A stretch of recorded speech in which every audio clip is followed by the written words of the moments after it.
Good day, sir. Economic and cultural issues in Philippine history.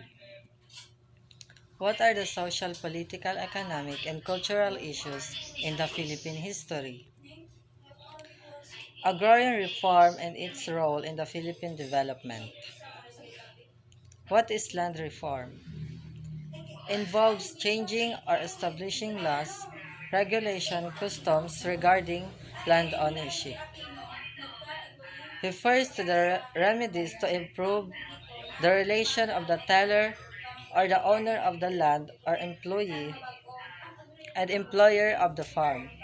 In other words, it identifies the rights of the one who owns or uses a particular agricultural land.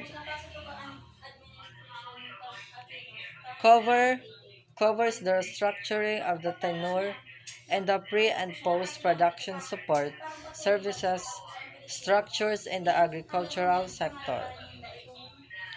Problems is the distribution or ownership of agricultural lands in the Philippines is already exists since the pre-colonial era. Prior to the Spanish colonial period, a system of land ownership was already in place, wherein the dato served as the principal owner of the land, while Maharlika and the Timawa were entitled to have some parts of land in a certain area. Alipin. Alipin or slave serve as the workers of the community. Majority of yields from the land would go to the dato. Once Alipin was given a piece of land for him or her to own, he or she would no longer be considered an alipin. The Spanish authorities considered all lands as public domain regardless of cultural customs. The King of Spain was also at liberty to distribute parcels of lands as rewards to loyal Spanish military and civilians. Due to this, private ownership of land became the trend during this period. When the Americans took over the Philippines from Spain, 93% of the country's land area was held by American colonial government. Governor General William Howard Taft wanted to have a liberal policy that would allow a good portion of the land area to be sold off to American investors. The United States Congress set a limit of 16 hectares to be owned by American individuals and 1,024 hectares by American corporations through the 1902 Land Act. Land Registration Act of 1902 provide a comprehensive registration of land titles under the Torrens systems.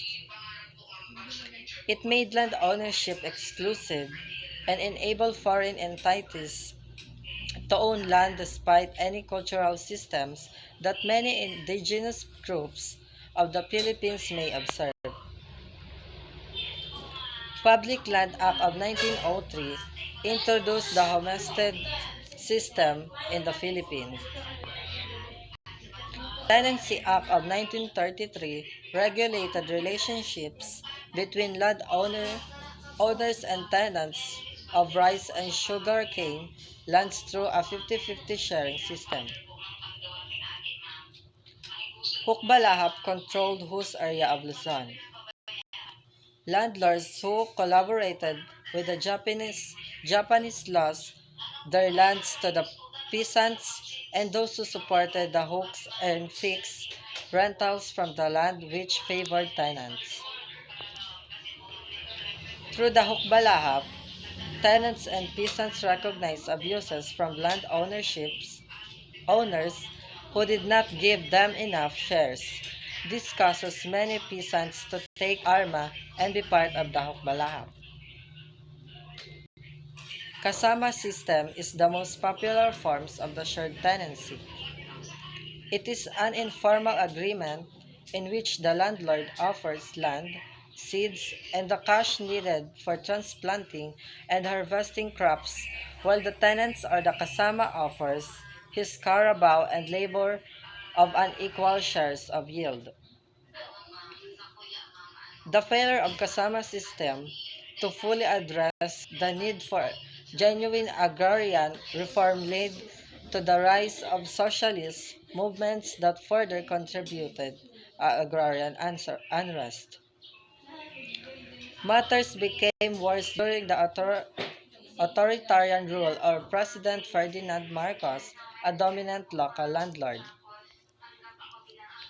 Martial law period saw the rise of land grabbing and awarding concession to Marcos' cronies. Such corruption heightened the call for a genuine agrarian reform program.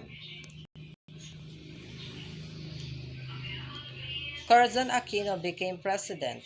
The public had high hopes the efforts would make a facilitate a historic agrarian reform program. The Aquino administration was able to pass the Comprehensive Agrarian Reform Law in 1988, hailed as the single most important piece of government legislation. The law established the Comprehensive Agrarian Reform Program, or CARP, known as the result of congressional handling between lawmakers, landowners, and the advocates of land reform, or BELO 2014. EDSA people power vested to the Aquino government the opportunity to finally level the playing field and turn it upside again. Currently, in 2018, agrarian issues continuously plague the country and implementation of genuine agrarian reform program is still a dream for Filipino farmers. Administrations after Aquino promised to facilitate the speed up actual land redistribution program but to no avail. When the Americans took over the Philippines from Spain, 93% of the country's land area was held by American colonial government. Governor General William Howard Taft wanted to have a liberal policy that would allow a good portion of the land area to be sold off to American investors.